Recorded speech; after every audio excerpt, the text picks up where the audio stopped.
राम राम मित्रों, आप सभी को मेरा नमस्कार। मित्रों, पिछला वीडियो मैंने प्रशांत किशोर के जन सुराज पे बनाया था और टॉपिक था कि जन सुराज जो मुहिम है, अभियान है, वो एक राजनीतिक दल का स्वरूप कब लेगी। ठीक है, तो बहुत सारे मित्रों का यह पूछना है कि अगर जन सुराज एक राजनीतिक दल बनती है और इनकेस अगर सत्ता में आ जाती है तो उनके द्वारा क्या क्या कार्य किए जाएंगे। मित्रों, एक तो बिहार अभी काफ़ी पीछे जा चुका है। ऐसा तो है नहीं कि छड़ी घुमाए और बिहार का कायाकल्प बदल दिया जाए। कुछ समय लगेगा और मिनिमम 10 वर्ष का समय लगेगा। तो जन सुराज का जो बेसिकली 3 संकल्प है, 3 संकल्प जो त्वरित तौर पे इस पे कार्य किए जाएंगे, और वो 3 संकल्प है क्वालिटी एजुकेशन। मित्रों, क्वालिटी एजुकेशन में क्या होगा, 15 साल तक के युवक को एक ऐसी शिक्षा दी जाएगी जिससे कि वो आने वाले अगले 16-17 यानी उसके ऊपर क्या पढ़ाई करे या अपना एक रोजगार करे, उसके लिए शिक्षा काफ़ी महत्व रखेगी।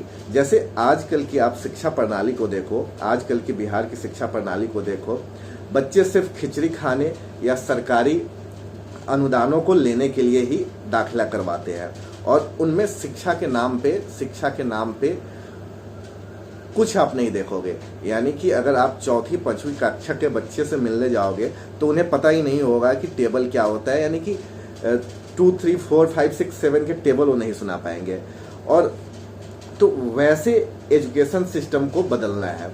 एक शुरू से ही यानी बच्चे जब नर्सरी में जाते हैं उस टाइम से ही शिक्षा में सुधार लाना है। और कब तक अच्छी शिक्षा देना है, जब तक वो 15 वर्ष की आयु को कंप्लीट न कर ले।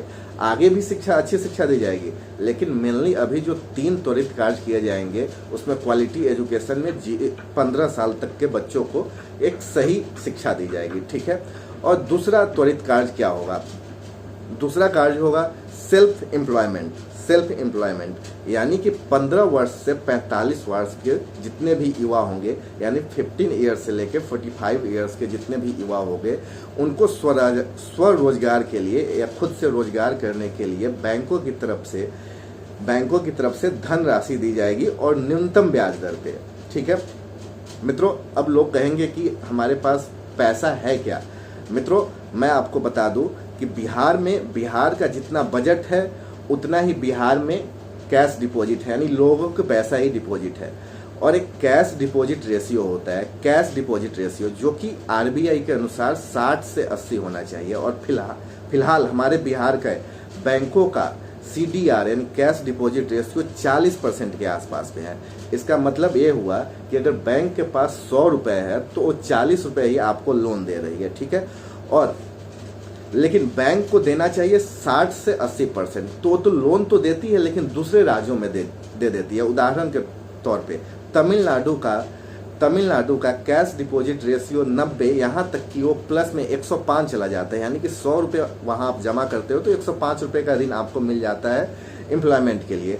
चाहे एम्प्लॉयमेंट छोड़ जाए, आप घर बनाओ, कार लो या कोई सा भी ऋण लेते हो यानी लोन लेते हो, तो आपको वहाँ पे 100 रुपये डिपॉजिट करते हो तो 105 रुपये मिल जाता है। अब क्यों ज़्यादा मिल जाता है, अब बिहार में क्योंकि CDR सिर्फ 40 है, तो यहाँ का जो 40 CDR जो कम होता है वो दूसरे राज्य में भेज देते हैं।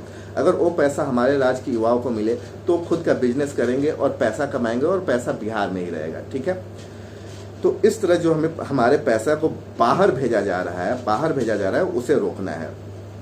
ठीक है, और तीसरा जो त्वरित कार्य होगा वो ओल्ड एज पेंशन होगा, यानी कि जितने भी वृद्ध जन हैं, चाहे महिलाएं हो चाहे वो पुरुष हो, सबको 2000 रुपये मासिक सहायता दी जाएगी सरकारी खजाने से। ठीक है, अब देखो अभी फिलहाल क्या है, 400 रुपये। मित्रों, आप खुद अंदाजा लगाओ 400 रुपये में मिलता क्या है।